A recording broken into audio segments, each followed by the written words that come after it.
Hi everyone and welcome to Mod Weekly Picks for Fallout 4. This is going to be my new weekly series which is going to be released on a Thursday, Friday or Saturday, and will cover my top picks from the week before and maybe some from other weeks as well. Okay, so let's kick this off with a mod that I discovered earlier in the week, and it's natural green grass, shrubs and trees. Now this takes upon some of the work from a touch of green, a little bit of green, and various other texture mods that add a bit of life into the Fallout 4 landscape.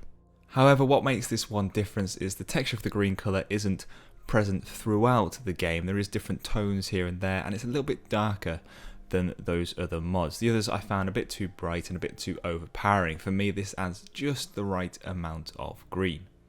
This is now my preferred way of playing Fallout 4, and you will see this mod throughout most of my other videos, my mod showcases, previews, etc., as well as my Let's Plays and any features that you see on Twitch. I really do feel that after 200 years we should start to see some greenery coming back into the Commonwealth. Nature always finds a way of re-establishing itself, and this to me just gives the right touch here and there of that effect happening. The textures themselves are very performance friendly, and you won't notice any difference from the vanilla textures over to these ones. There'll be no FPS drop whatsoever, and in my opinion it looks a hell of a lot better than the vanilla game.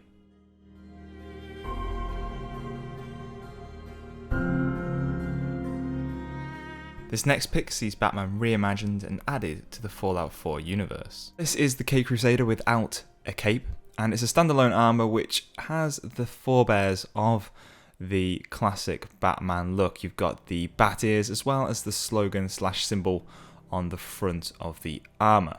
For me, this armor piece is really well imagined and does for me feel like it could have been what Batman would have looked like in this Fallout world.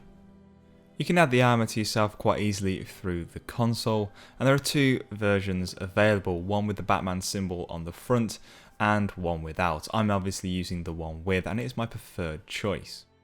Although I wouldn't use this armor piece throughout my own playthrough, I think it'd be quite interesting if we saw at a later date an NPC added that was Batman in Fallout. You know, someone that was off fighting crime, a bit of a vigilante, and you as the player had to go and discover who this person was and maybe out their secret identity.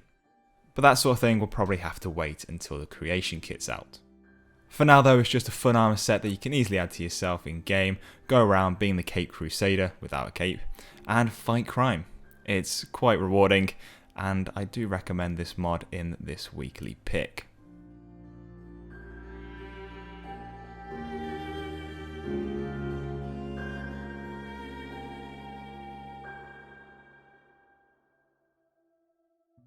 Now I love a good Pipboy retexture, and this week I found one of my favourites and one that I'm currently using in my Twitch Let's Play, and that's the worse for wear Pipboy retexture.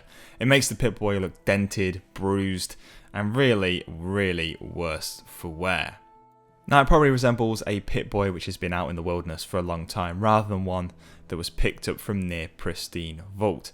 However, I really do like the new style that this one gives, and I would really recommend it if you are someone who spends a lot of time in the Commonwealth going through highly radiated areas. Your Pipboy is going to see a lot of damage and a lot of wear and tear, and this texture really does bring out that characteristic.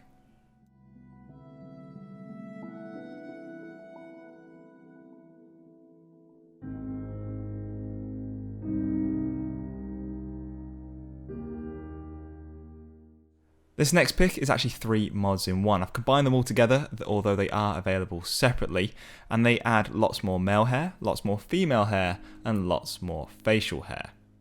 They're all of course by the same mod author and can all be added to the game via Nexus Mod Manager or Mod Organizer, and they just give you a whole new level of the amount of hairstyles, beards, and etc. that you can have in game.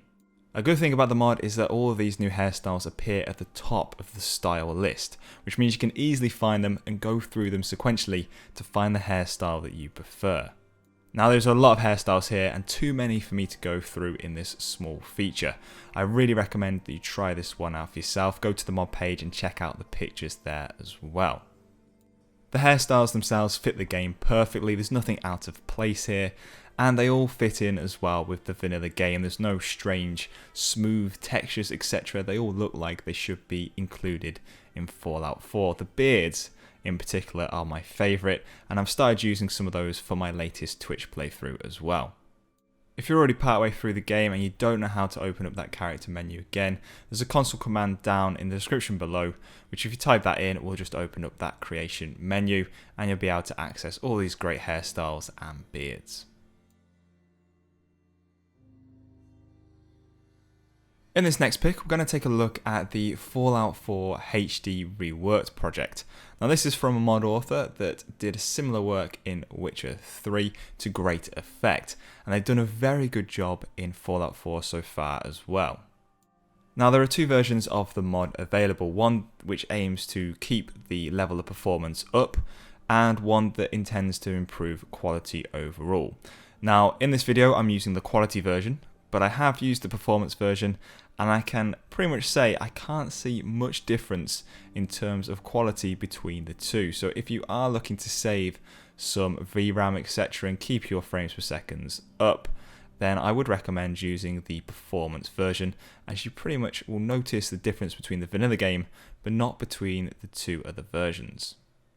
As you can see, this doesn't change every texture in game at the moment, it's only a select few. And for more information on what these are, if you head to the mod page, you can find some great screenshots there and a couple of other videos as well, which will take you through more of the items. My favourite texture from this mod though has to be for these ginormous tyres. It really gives them some great detail and stops them from being just a static object.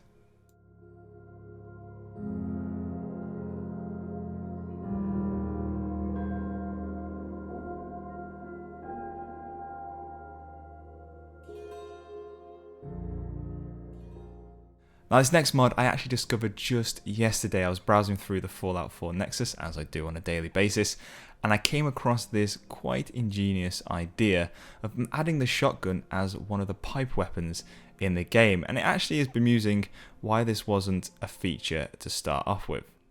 And the result is the pipe shotgun. It fits in really well with all the other pipe weapons, looks like part of the game, and to top it off you can add all the modifications to it as well. There's some really great weapon mods out for this game at the moment, and I'm going to be featuring some of my top 5 in another video shortly, but this one really does fit in that list quite well, and because it fits in with the other weapons in the game so well and feels like part of the game, it comes highly recommended on this week's mod picks.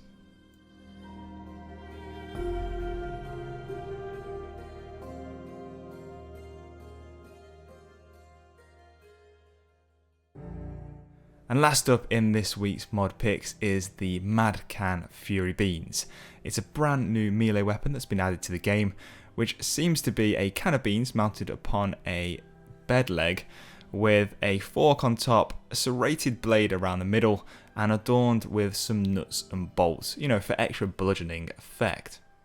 The shaft of the weapon is covered in a rubber tyre, you know, to give you a little bit extra grip and to protect your hands from blisters from the wooden bed leg. It's a really well designed and put together weapon. It looks fantastic in game and really has a satisfying effect when taking on your enemies with it. It just looks absolutely awesome to bludgeon someone with this weapon. So that brings me to the end of this week's picks. If you've liked the video, please do drop it a like down below. Remember, this is a weekly feature and there'll be another video out next week, probably Thursday, Friday or Saturday, so stay tuned to the channel for that. If you've liked any of the mods that I've shown in this video, you can find links down in the description below. Just remember to endorse any mods that you use. Remember, you can also check me out on Twitter, Twitch and also my website as well. And as always guys, thanks for watching and I'll see you next time.